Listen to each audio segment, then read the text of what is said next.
여러분 안녕하십니까? 저는 우당 장명훈 원장입니다.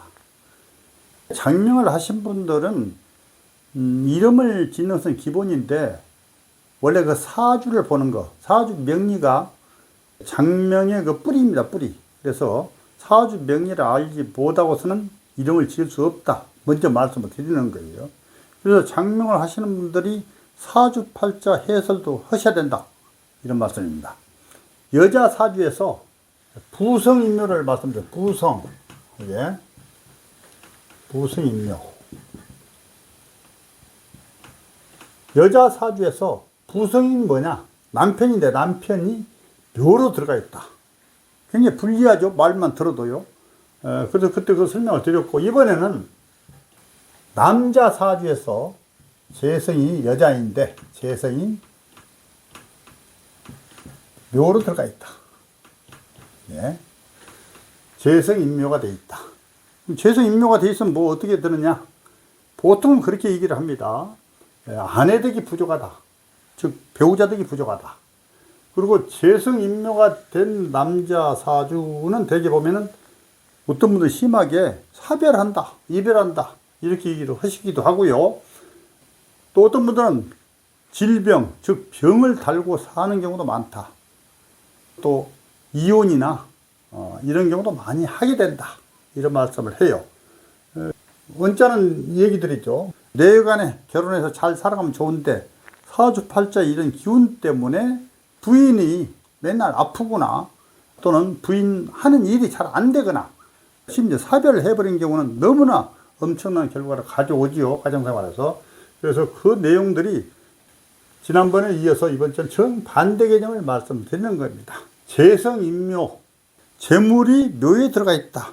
그런 경우에 남자 사주에 재물이 묘에 들어갔다 하는 경우는 또 부인이 묘에 들어가 있다는 것도 외에 재물이 그 묘고에 들어가 있어가지고 한번 들어가면 안 나온다. 즉 노랭이다. 수입을 도대체 밝히지 않는다. 남편이 좀 갑갑하죠. 여자 입장으로서는요. 그런 기운도 있다고 그래요. 근데 부성인묘나 재성인묘를 가지고 너무 지나친 표현을 하다 보면은 자칫하면 큰 말썽의 소지가 생깁니다. 잘 살고 있는 부부들한테 이런 말을 해가지고 크게 문제를 야기시키는 경우도 있겠죠. 사주팔자는 전체 운세를 100% 좌지우지하지 않는다고 저는 항상 그렇게 말씀을 드립니다. 근데 사주 통변을 할 때는 이론을 말씀을 드리고 통계를 말씀을 드리는데 대부분 사주 보는 방법이 다양합니다. 그래서 그 중에서 저는 항상 중요하게 생각하는 것은 오행, 목화, 토, 금수, 오행의 생극재화를 우선적으로 보고 먼저 12신사라든지 또 이런 내용들이라든지 이런 걸 다 봐가면서 말씀을 드리는데 저 또한 100%다 맞춘다고 장담을 할 수 없습니다. 신이 아닌 이상 사주를 100% 맞추는 사람은 없습니다. 솔직히 말해서. 비슷하게 말씀을 드리면 잘 한다고 그래요. 말하자면. 그런데 이런 내용도 모르고 장명가님들이 장명을 하고 계신 분들은 좀 문제가 있겠죠. 그래서 이제 지난번에 재성인묘에 대해서 좀 설명을 드릴까 합니다.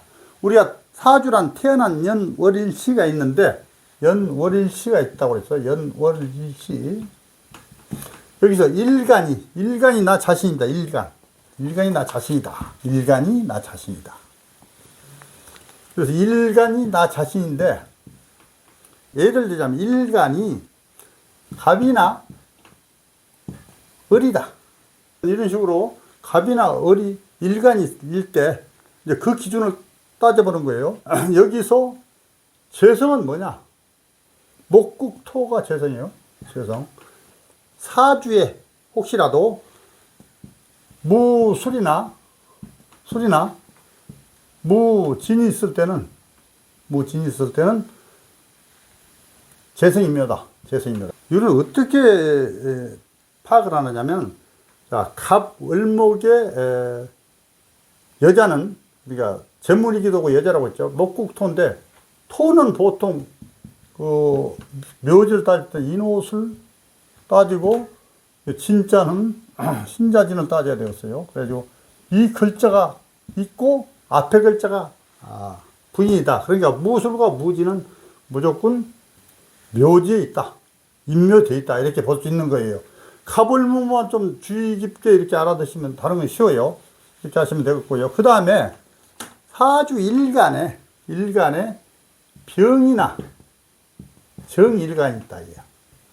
화극 금, 금이 여자인데, 재물이고 여자인데, 이런 경우에는 신축이 있으면, 신축이 사주에 있으면은, 사주 일간이니까 일주를 제하고 연과 월과 시에 있으면 그렇다는 게, 신축이 있으면은 역시 인묘돼 있다. 재성 인묘돼 있다. 이건 어떻게 다냐? 금은 이제 삼합 기준의 항시요. 따질 때 삼합을 잘 봐야. 아까도 인호술 신자진 따졌죠. 근데 삼합 기준이다. 이게 삼합. 삼합을 잘 알아야 우리가 사주 통변에서 굉장히 유리하다. 이렇게 하시면 돼요. 삼합 기준으로 따지는데 금의 삼합은 사유축으로 유축이에요. 사는 생지고 이게 포태법으로 또 보는 거예요. 생지고 유는 왕지고 그 다음에 묘지다. 돼 있어서 축이 들어가 있는 부인 그리고 금이란 말이에요. 그래서 신축이 있으면은 요거에 들어가 있다. 이렇게 보는 겁니다. 그 다음에 무토나 기토 일간이 무토나 기토 기운이 있다. 그럴 때는 토국 수로에서 임진이 있을 때 수가 여자니까 역시 고지는 또 진인데 이건 또 어떻게 따지냐? 수는 신자진이에요. 신자진 수국은 삼합이라고 그랬죠. 삼합 신자진 수가 묘지에 들어가 있다. 임뿐이 없어요. 임진 그래서 임진이 들어가 있으면 역시 묘가 있다. 이렇게 하시면 돼요. 그 다음에 경금과 신금 금이죠. 그러니까 신금이 일간에 있다. 그랬을 때는 을미가 사주에 있으면 역시 묘고에 들어가 있다. 이건 또 어떻게 따지냐? 나무는요, 해묘미예요. 해묘미. 해묘미가 삼합이에요. 그래서 이것도 생왕묘래서 이건 미가 들어가면 묘지인데 묘지는 을미뿐이 없어요. 을뿐이 없어요. 을미. 그래서 을미가 있으면은 묘지에 들어가 있다. 그 다음 또 하나요. 마지막이죠. 이거 임계. 임수나 계수 일간이다. 그랬을 때는 또 사주에 병술이 있을 때는 묘고다. 자, 수국화에서 화가 여자예요. 근데 여자인데 그런 화는 아까 또 얘기했죠. 인호술로 해서 인오술. 그래서 이제 묘고다. 그러면 딱 병, 화, 술. 그래서 병술이 되면은 역시 묘고에 들어가 있다. 여기서 이제 아까 말씀드린 바와 같이 갑월목만 잘 주의 있게 보시면 돼요. 갑월목은 목국 토가 여자인데 배우자인데 토는 무술과 무진의 묘고다. 두 가지가 되는 거예요. 두 가지가요. 그래서 이것만 잘 살피시면 다른 건 쉽다. 이렇게 말씀을 드리고요. 다시 한번 묘고에 들어가 있다는 거. 아까도 얘기했으나 부인의 일이 좀 잘 덜 풀리고 또 어떤 경우는 이별을 할 수도 있고 뭐 심지어 심하게 표현하시면 사별할 수도 있다. 또 병을 달고 산단다. 이렇게 말씀도 드리고요. 이제 포태법으로 해서요. 포태법이라는 게 있어요. 포태법에서 재성이 세운에서 가는 세운. 매년 오는 세운이라고. 세운에서 재성이 있죠. 재성이 절지에 오면 절지라는 게 있어요. 포태법에서 절지에 놓이면은 부부싸움을 심하게 한다거나 또는 이별을 하는 경우도 있다. 이렇게 말씀을 드릴 수 있습니다. 포태법은 절태양생, 욕대관왕, 세병사묘 이렇게 12가지 있습니다. 그거를 알면은 또 생왕묘는 삼합이다. 그런 기준에 의해서 상당히 어려운 것들도 이렇게 사주를 풀어내려갈 때 굉장히 도움이 크게 됩니다. 그래서 그걸 말씀드렸고 다시 한번 말씀을 드립니다만은 재성인묘란 남자 사주에 태어난 일간에 이런 기운을 가지고 있을 때 이렇게 오는 연주나 월주나 시지에 있다면 재성인묘가 된 것이기 때문에 다소 불리하다. 그러나 아까 말씀드렸다시피 너무 심하게 사별할 수가 있다. 이렇게 하면 너무나 충격이 크잖아요.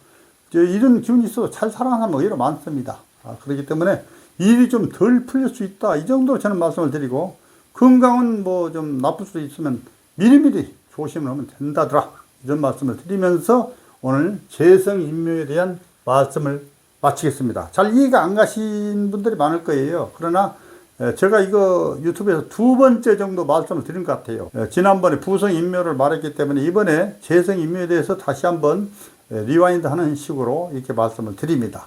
재성인묘, 부성인묘 먼저 보시기를 바라요. 사주를 상담하실 때 결혼을 하신 분들, 그런 분들 미리 보시거나 또 궁합을 볼 때 미리 좀 보시면 말하는 데 상당히 도움이 될 수 있겠다. 이런 말씀을 드리면서 제 얘기 마치겠습니다. 감사합니다.